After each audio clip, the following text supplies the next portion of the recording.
Des fragments d'ADN plus vieux que jamais, des ultrasons qui font bouger des objets, une maladie rare dont souffre Céline Dion, une nouvelle IA troublante et un méga tsunami sur Mars.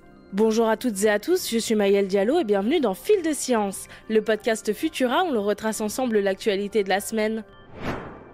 Et cette semaine, on commence par une découverte extraordinaire. Des fragments d'ADN datant d'il y a 2 millions d'années ont été trouvés dans une formation géologique au nord du Groenland. Il s'agit des plus anciens fragments d'ADN jamais découverts. Jusqu'ici, le plus vieil échantillon datait d'il y a près d'1 million d'années plus tard et correspondait à l'ADN d'un mammouth. La formation géologique où a été faite cette découverte est le désert polaire de Cap Cobenhavn. On y trouve plusieurs sédiments s'accumulant sur près de 100 mètres d'épaisseur et datant de la dernière période glaciaire qui a débuté il y a 110 000 ans et s'est achevée il y a 10 000 ans. Sur ces sédiments, les chercheurs ont prélevé 41 échantillons d'ADN environnemental dans de l'argile et du quartz pour en savoir plus sur la biodiversité.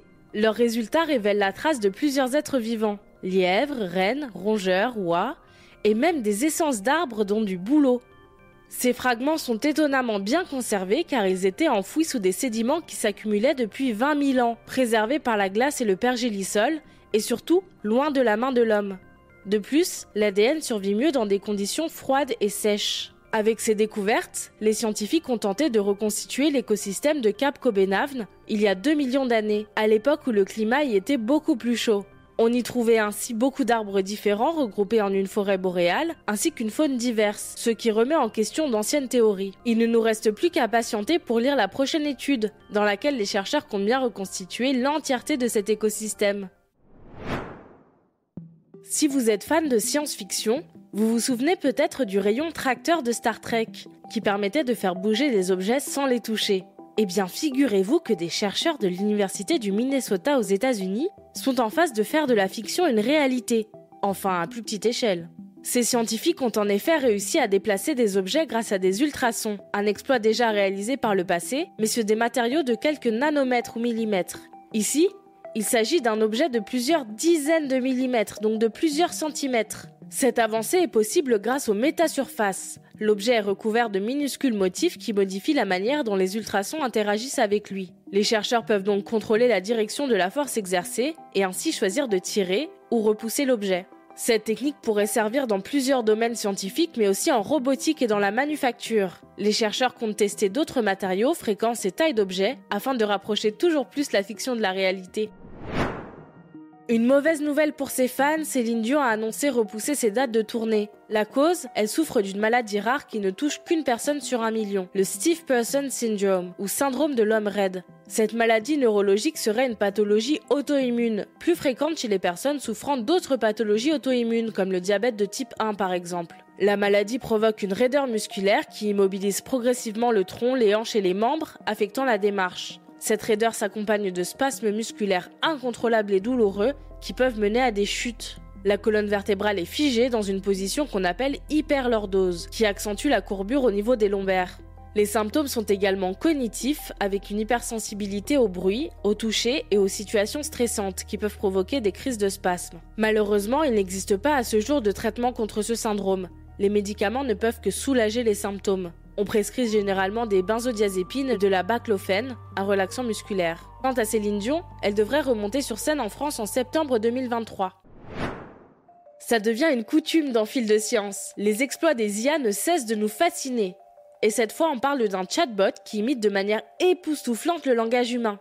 ChatGPT, développé par OpenAI, peut rédiger des textes à partir des questions les plus incongrues. Ce chatbot peut par exemple imaginer le scénario d'une rédaction des courriers et la rédiger, ou créer un communiqué d'entreprise crédible. Pour l'utiliser, rien de plus simple. Il suffit de créer un compte gratuitement chez OpenAI, puis de saisir sa requête. L'IA rédige alors au fur et à mesure comme si elle écrivait en temps réel. L'algorithme a ingurgité des quantités astronomiques de littérature, télévision, articles de presse, scénarios, mais ne va pas chercher des informations en dehors de sa base de données. Cependant, comme tout IA, ChatGPT a ses limites. Dès qu'il s'agit de faire preuve de discernement et de nuance face à un sujet, elle énonce des réponses qui font sens grammaticalement, mais qui perdent en sens et sont souvent fausses. Des difficultés compliquées à corriger d'après OpenAI. Pour l'instant, les machines sont toujours des machines, et c'est sûrement mieux comme ça. Pour en apprendre plus sur ce chatbot, rendez-vous sur notre podcast Vitamine Tech lundi prochain pour un test réalisé par nos journalistes. Des chercheurs du Planetary Science Institute ont identifié un cratère à la surface de Mars. Il correspond à la trace laissée par un énorme astéroïde qui se serait écrasé sur la planète il y a 3,5 milliards d'années, provoquant des méga-tsunamis similaires à ceux qui, sur Terre, ont fait disparaître les dinosaures. Ce cratère, baptisé Pôle, d'un diamètre de 110 km, se situe dans une zone de Mars qui était recouverte d'un vaste océan par le passé. Selon sa taille, comprise entre 3 et 9 km de diamètre selon la résistance du sol, l'astéroïde aurait libéré une énergie semblable à l'explosion d'une charge de 0,5 à 13 millions de mégatonnes de TNT. Pour vous donner une ordre d'idée, la bombe nucléaire la plus puissante jamais testée a libéré une énergie correspondant à 57 mégatonnes de TNT. Reste à savoir maintenant si, sur Mars, cet astéroïde et les méga-tsunamis qui l'ont accompagné ont provoqué des dégâts similaires à ceux qui ont causé l'extinction des dinosaures sur Terre. Retrouvez plus d'informations ainsi que le reste de nos actualités sur Futura.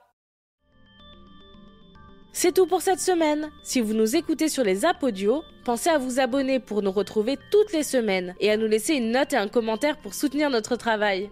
Cette semaine, je vous recommande notre dernier épisode de La Santé sur écoute, où Julie Kern fait le point sur la liste noire des médicaments éditée par l'organisation Prescrire. La chronique est à retrouver sur Fil de Science. Quant à moi, il ne me reste plus qu'à vous souhaiter un excellent week-end. Et surtout, restez curieux, à bientôt.